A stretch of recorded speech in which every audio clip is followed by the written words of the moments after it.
gudoomiyaha xisbiga mucaaridka ah ee UCID Injineer Faysal Cali Waraabe oo maanta soo gaadhay magaalada Gabiley ayaa waxa uu shahaado sharaf ku maamusay duqa degmada Gabiley Maxamed Amiin Cumar Cabdi.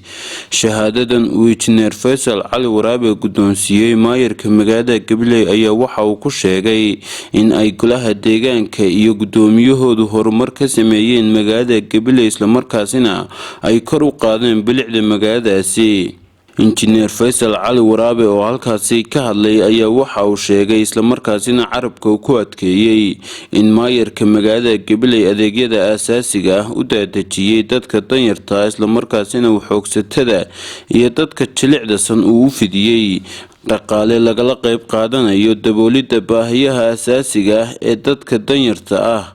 gudoomiye Faysal Cali Waraabe ayaa arrinkani ku tilmaamay mid naadir ah oo ku cusub geyga Somaliland Gabileyna lagaga dayan doono bilowga adeegan. waxyaalaha aan ku siinay waxa kamid ah unique ku yahay waliba marka ku tiinidku aniga markaan nimay Professor Ali Khaliif oo noo waramay shaqadiini hore ee magaalada quruxdeedii iyo magaalada saayay nadaafadeedii iyo dhireynteedii waxa idin dheeraatay oo sameeysan micro finance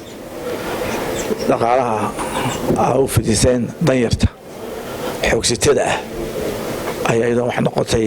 wax inagu cusub ay noqotay micro finance waxa bilaabay in Bangladesh ayaa bilaabay marka waxay noqotay worldwide bay noqotay adduunka dhan waa u isticmaalaa taydukuna Soomaaliya waa ka bilowday deegaankeedii taariikhda gelisay waxaan jecelahay in ay doon magaranaysaa ilayska ama han doono la isku dayan doono tirkeeni me teatrkeeni me nin baa mishara la siiyay dhisbaa la yiri dhul weyn baa lagu siiyay wada wuxuu ka soo commercial buu ka sameeyay teatrkeena muu dhameen إلا حساب تانشر ورتياتر كي ما حد سماوين. maayarka magaalada Gabiley Maxamed Amiin Cumar Cabdi ahna gudoomiyaha golaha deegaanka degmada Gabiley ayaa waxa uu ka mahadnaqay shahaadadan uu ku maamusay gudoomiyaha xisbiga UCID. aad iyo aad baan runtii gudoomiye kaaga mahad celeynaa waana tallaabo wanaagsan oo xisbiga UCID gaar u ah sababtoo ah dunida wax kasta waa lagu tartamaa si cida waxa ku guuleysata iyo cid u baahan in dadaalka sii kordhisa ay u kala baxdo baahiyaha iyo waxyaalaha aan ka jirin Soomaaliland koobay ka tahay waxaynu u badanahay dad ku ciyaaraya garoon bilaabira ah oo ninkii goolka dhaliyay iyo kii aan dhalin aan la kala saari karin runtii arinta mudane gudoomiye aad iyo aad baan kaaga mahad celeynaa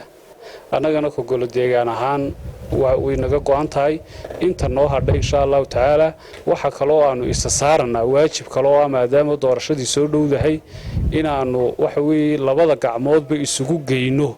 inay golaha deegaanka ee Gabiley imaadaan dad runtii waxa weey ummaddu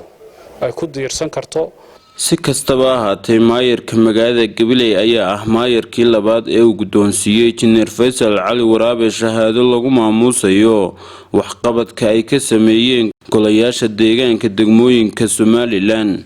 waa Maxamed Cabdi Cumar Maxamed oo warkan SBC gobolka Gabiley.